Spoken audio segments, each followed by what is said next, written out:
Au cœur d'Augustodunum, la lumière de l'Évangile commençait à percer, mais les ombres du paganisme, elles, résistaient encore.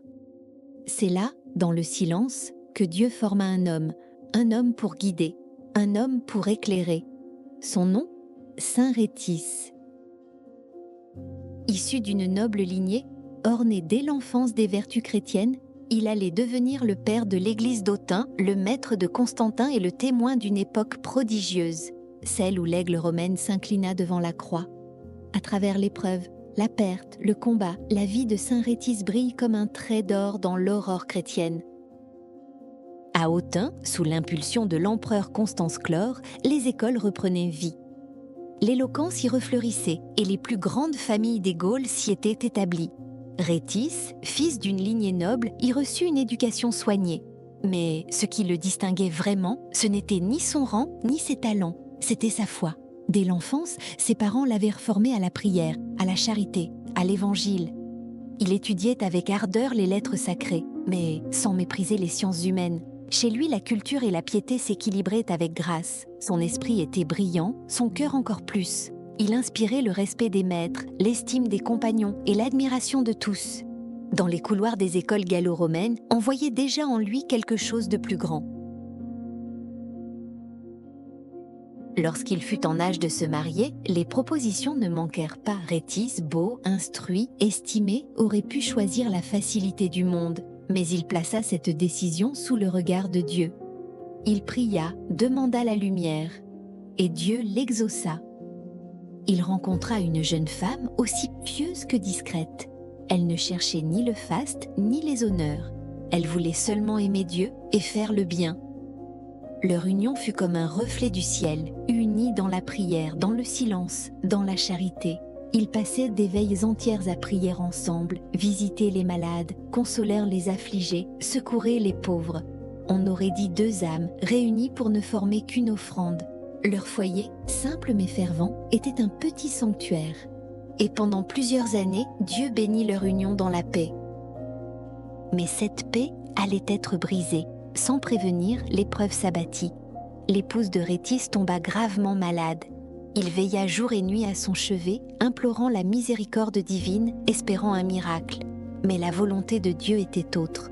Quand l'heure ultime arriva, elle lui prit la main. Son regard se posa une dernière fois sur lui, et dans un souffle faible mais chargé d'amour, elle lui dit « Bon et bien-aimé frère, je vais mourir, mais je t'en supplie, lorsque ton heure viendra, repose près de moi. Comme nous avons vécu, côte à côte, unis dans le même amour. » Rhétis, en larmes, promit. Et peu après, celle qui fut son épouse, son amie, sa sœur d'âme, s'endormit dans le Seigneur. Elle l'avait porté dans la prière. Il allait maintenant porter sa mémoire dans le deuil et dans la foi. Rhétis n'eut que peu de temps pour pleurer. Très vite, sa réputation, son rayonnement, sa vie tout entière attirèrent sur lui les regards. Le peuple d'Autun, unanime, le désigna pour devenir évêque.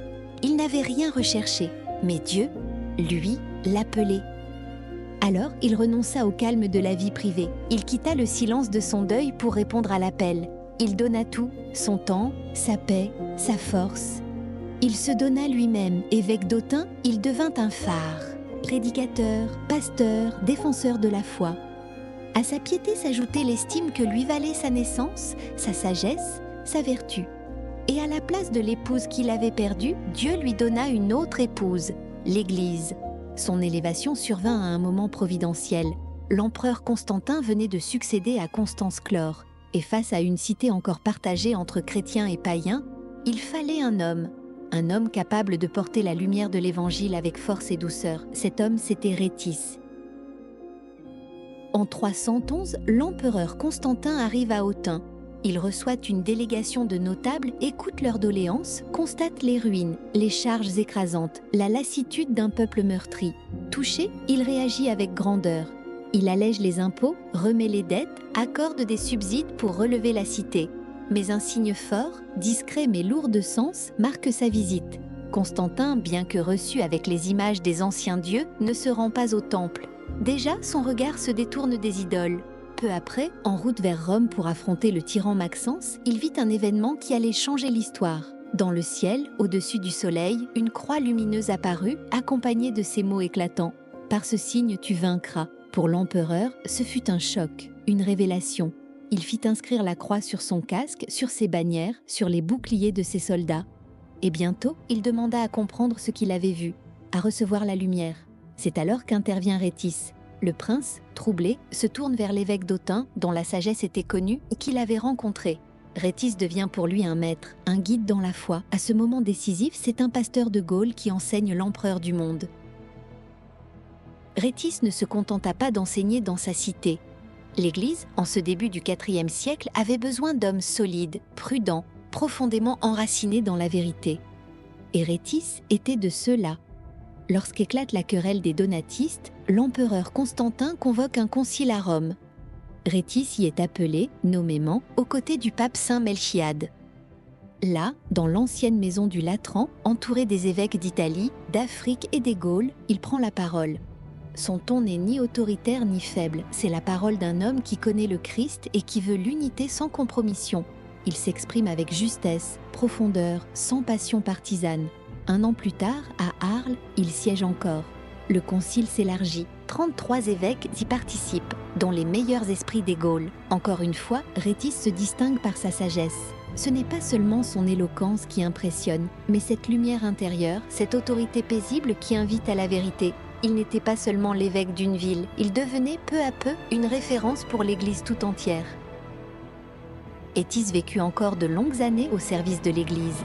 Il instruisit les fidèles, défendit la foi, participa au concile, écrivit, enseigna, baptisa. Et quand son œuvre fut accomplie, il remit paisiblement son âme à Dieu, vers l'an 334. On prépara son corps avec soin, on l'enveloppa de linceul, on pria autour de lui avec respect. Puis vint le moment de le porter jusqu'à la crypte, là où devait reposer celui qui avait tant aimé l'Église. Mais au moment de soulever le corps, impossible. Les porteurs, malgré leurs efforts, n'arrivèrent pas à faire bouger le brancard. Le silence tomba sur l'assemblée. Certains pleuraient, d'autres restaient figés, troublés. Un vieillard alors se souvint. Il rappela à voix basse cette promesse faite jadis, au chevet d'une mourante, celle que Rhétis avait faite à son épouse, de venir reposer près d'elle, de ne pas la laisser seule dans la mort, comme il ne l'avait jamais laissée seule dans la vie. Aussitôt, on fit ouvrir le tombeau où elle reposait. On approcha le corps du saint et sans effort, il put enfin être porté jusqu'à elle. Et c'est là qu'un nouveau prodige émut toute l'assemblée. Alors que le cercueil était ouvert, la dépouille de son épouse, morte depuis longtemps, remua. Ses bandelettes se délièrent, ses mains se levèrent doucement et d'un geste, elle invita son époux à la rejoindre. On les plaça côte à côte, comme ils l'avaient attelé dans leur lit de noces, unis une dernière fois sur la terre. Dans l'attente de la résurrection, le tombeau se referma. Mais jamais, dans les siècles qui suivirent, ce miracle ne fut oublié. Le temps passa, mais le souvenir de Saint Rhétis ne s'effaça pas. Son tombeau, placé à l'ombre de l'église Saint-Étienne, devint un lieu de prière et de recueillement. On y venait en silence, pour demander la paix, pour trouver lumière et réconfort. Grégoire de Tours lui-même vint s'y recueillir. Il raconta ce qu'il avait vu, ce qu'il avait entendu. Et grâce à lui, le miracle du tombeau traversa les siècles. Dans les conciles, dans les livres saints, dans la mémoire des évêques, le nom de Rhétis continuait de briller comme une étoile calme et fidèle. On dit qu'il avait écrit contre les hérésies, qu'il avait commenté le Cantique des Cantiques, qu'il avait même fait venir de l'eau du Jourdain pour bénir les fonts baptismaux de son église. Tout en lui respirait la cohérence, l'homme, l'évêque, l'écrivain, le saint. Et lorsque les fidèles s'approchèrent de son tombeau, ils ne voyaient pas seulement un marbre. Ils percevaient encore quelque chose de vivant, le rayonnement discret d'un homme qui avait aimé Dieu sans partage et qui, en retour, avait été aimé, béni et glorifié. Merci d'avoir suivi ce beau témoignage de foi et de sainteté. Si cette histoire t'a inspiré, abonne-toi à La Vie des Saints pour découvrir chaque jour une nouvelle figure lumineuse de l'Église. Pour aller plus loin, rendez-vous sur lavidessaints.com.